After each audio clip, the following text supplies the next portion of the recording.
Thank you for joining us on the program today, everyone. Yesterday, we began a national conversation following fresh claims by Reverend Ezekiel Dachomo, alleging what he calls an ongoing genocide against Christians in Plateau State. He said he's tired of burying people daily and accused the army of complicity in the killings. That conversation drew strong reactions, and now new developments have emerged. While the army says his claims are false and dangerous, accusing him of spreading propaganda meant to stir hate and panic.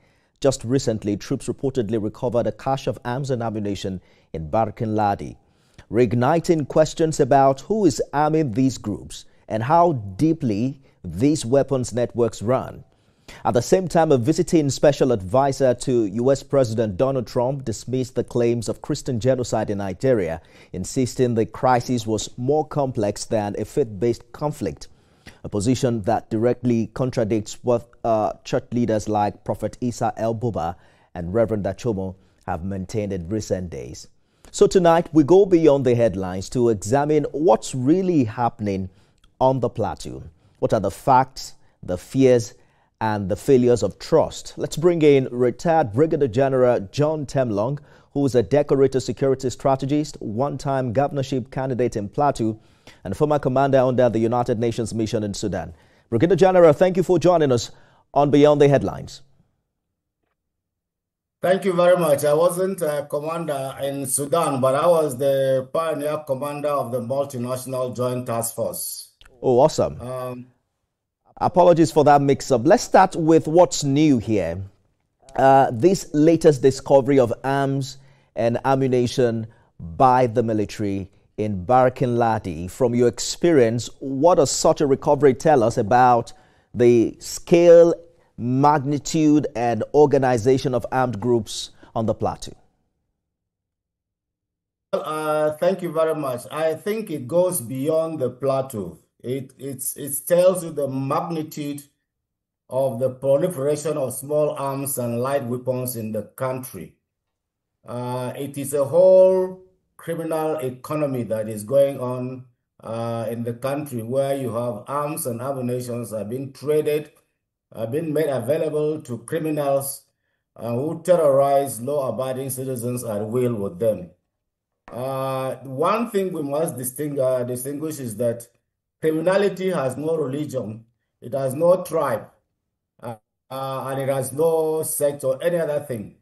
Those who are involved in this criminal enterprise, you find out that here on the plateau, those who are arrested sometimes are either Christians or Muslims, or they are either indigenous people here, or they are Fulanis, or there are even people from the southern part of this country. And those things, they have their links. They trade sometimes from the north to this place, or sometimes from the south to this place. And sometimes you have heard them that those who have been arrested taking arms to bandits in the northwest. And who are they? Sometimes they are Christians, some others are not Christians. So criminality has no religion, it has no tribe. It's a whole criminal enterprise that is going on. But it's very worrisome that in one place you can get up to about 1,190 rounds of ammunition in that place, and that can create a lot of havoc in the place. You have the AK-47, there were about 2 there, and the G3 rifle. So these are quite frightening that we should look at, and it goes beyond we pointing fingers at one another, but it needs a concerted effort. It needs synergy for us to be able to fish out these people who are living within us, by the way. And we're going to get there to identify precisely, Brigadier General, what we must do. But when you say criminality has no religion, are you specifically reacting to Reverend Dachomo's position, who has christened this a Christian genocide, even calling on the U.S. president to intervene? No, I'm not reacting to Reverend Dachomo, but Reverend Dachomo, unfortunately, I know him very well, but unfortunately, sometimes we react in a way that doesn't even portray probably what is on ground, because it depends on what story you have had. If you have two sides of the coins, then you know what to do. I think his reactions was out of emotions. Yes, he was bitter, which is normal for anybody to be that bitter at that time. The number of children who have been burying and the rest, and for him as a priest, is quite unfortunate because he will conduct the funeral service and the rites and the rest. Now, but you see, going beyond what he said, I listened to his podcast, and you know, a lot of people send it to me because they want either my reaction or what I can do to either contact the military and see how they can elevate it, which I did. I did contact the general officer commanding about that. And one thing that stood out is the one, Reverend Dutchmo said he had privileged information from within. And if that information that he had from within had been passed across as quickly as possible to the authorities, it would have worked better than reacting and telling us this information you had. We too also have that there is a complete lack of governance at those levels because it appears to be that the citizens are left on their own. At that level, they have a local government chairman, they have a state governor.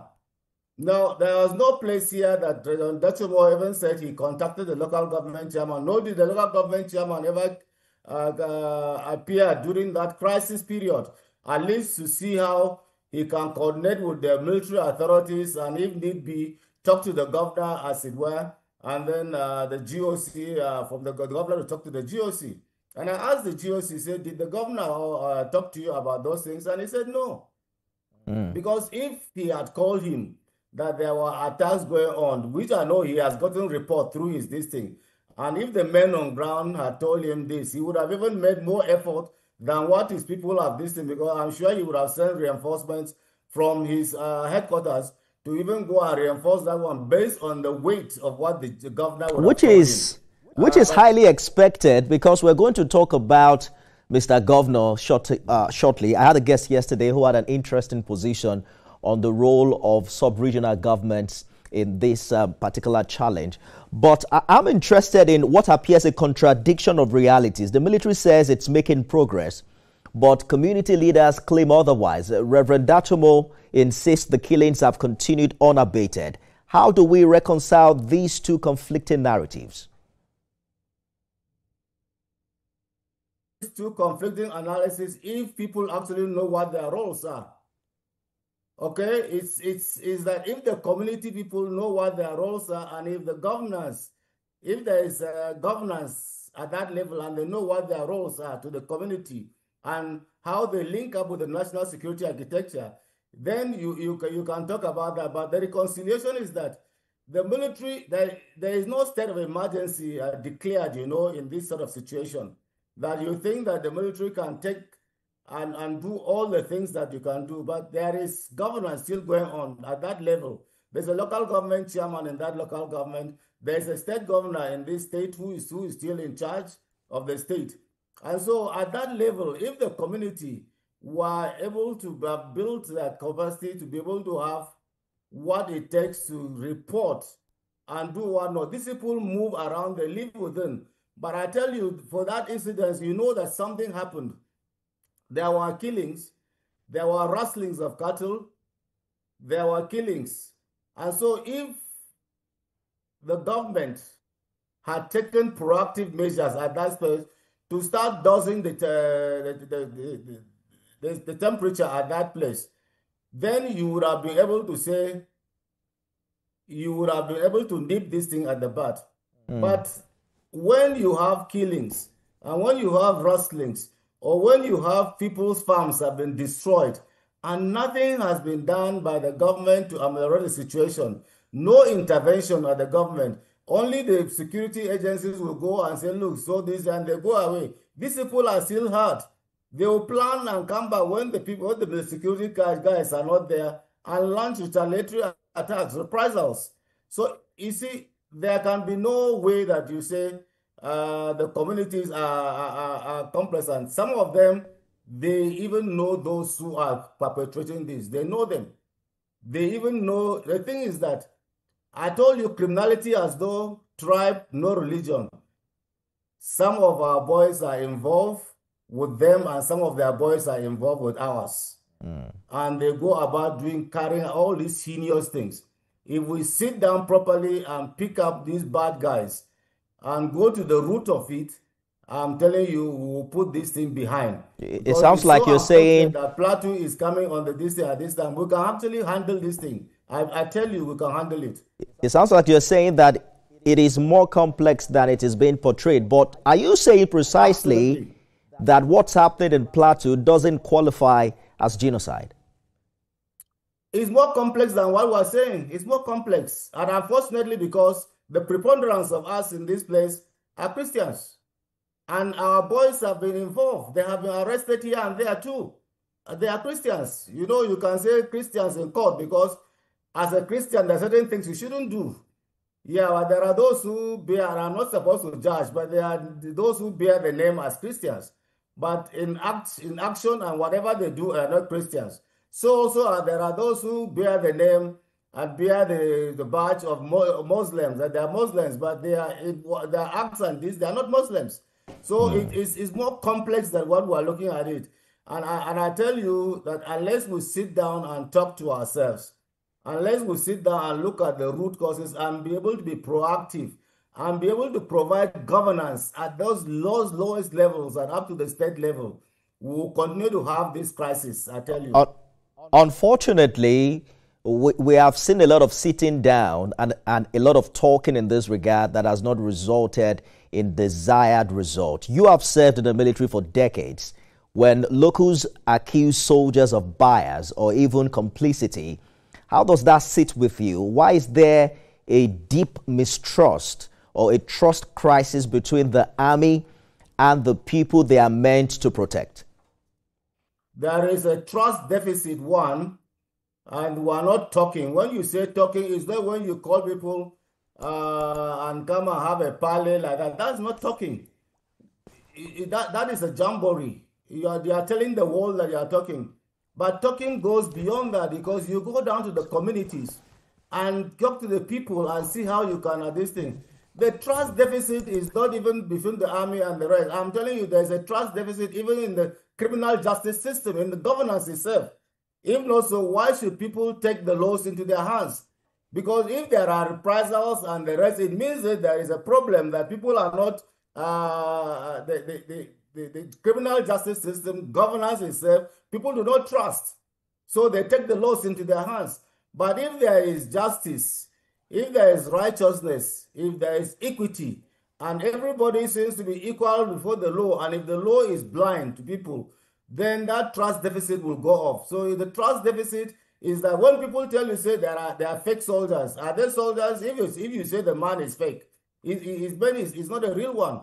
But the truth is that soldiers have their rules of engagement. I'm not defending them, but that's what they're given.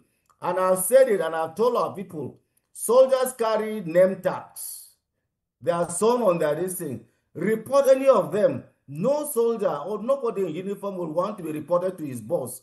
I say you have cameras, snap them. If you cannot reach them, send them to me. I'll reach the GOC and tell them this is what your boys are doing. This is what it is. But it has to be credible, not on hearsay. That this person says this, then we'll start castigating the whole thing. In any case, like I said, there are bad guys in every organization. Even in TVC, there are people who are bad. In the armed forces, there are people who are bad. In the church, there are people who are bad. In the mosque, there are people who are bad.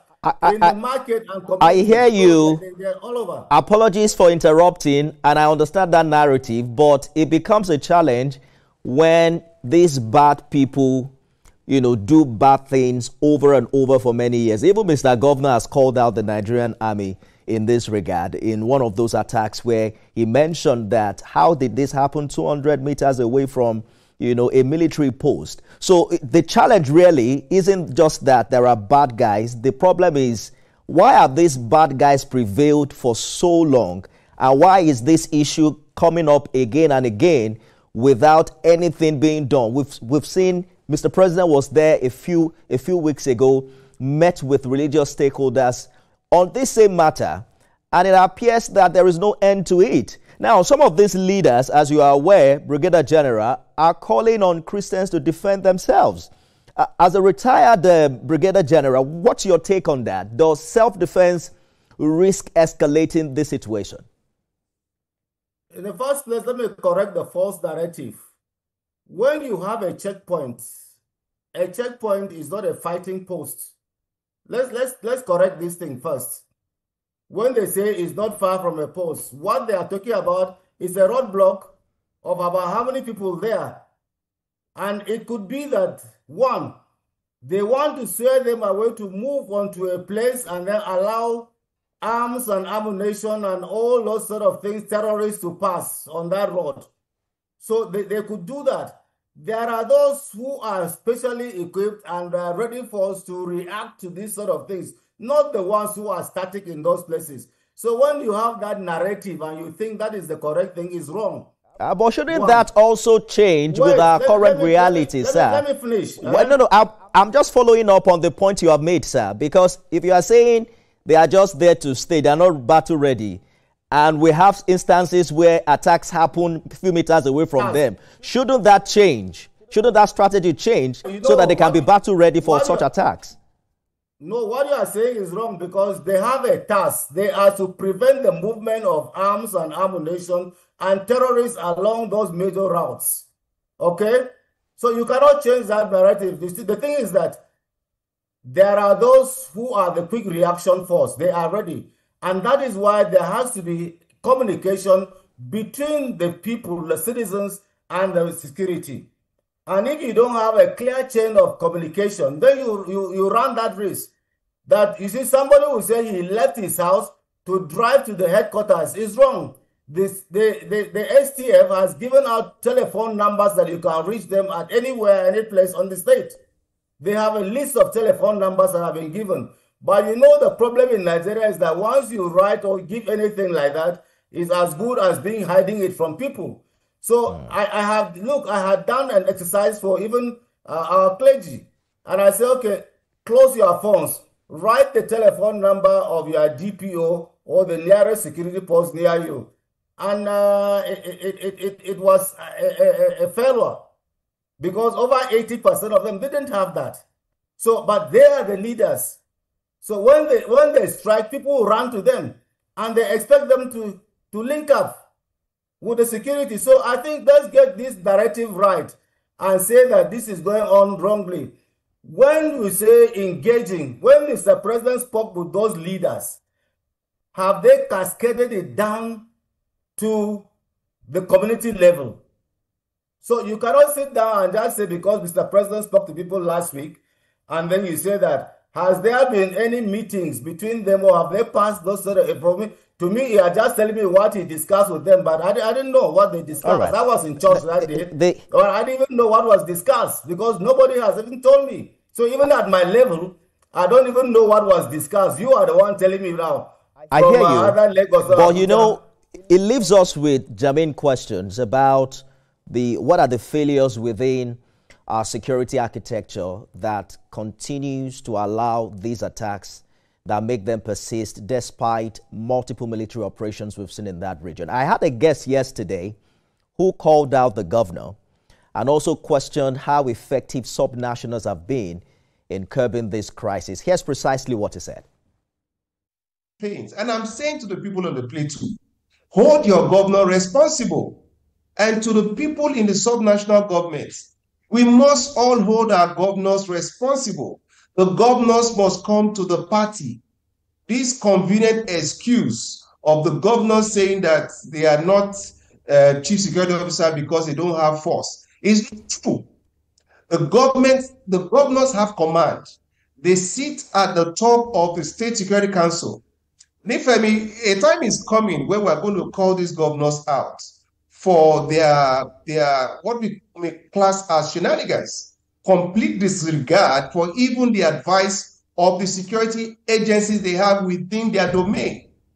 You don't want to know what is happening in some of these states. These our excellencies who are not so excellent don't take advice, don't want to spend the money, don't want to put the effort at the tip of the spear where it should be. cannot conscientize, cannot mobilize, cannot move the people. But if there's a political what more can Mr. Governor do? Because you recall that at some point, the Plateau State Governor also confronted the Nigerian military, asking why would he have a post some 200 meters from an attack. You heard the Reverend claiming that, alleging that they even left their post at some point. We hear governors say they don't have direct command over these security forces that you talk about. What more could he have done, or could they have done put together that they are not doing precisely? Nifemi, they have command. It's a lie that they do not have command. What they do not have is control. The only commanding officer of the Federal Republic of Nigeria is the commander-in-chief. That's why it's called the commander-in-chief. He has the control. They have the command at the subnational level. It is the lack of initiative on the part of the governors that is causing these issues to spiral out of hand. It is, again, repeatedly, it is very convenient for the governors to come out and cry out foul.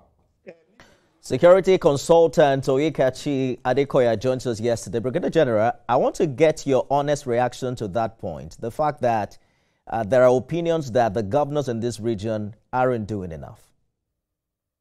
Honestly, this is what I've been saying. Femi, I think you are just wasting your time by trying to move shift this blame. The governors want to micromanage the security agencies. Wrong. The commander-in-chief does not micromanage the armed forces.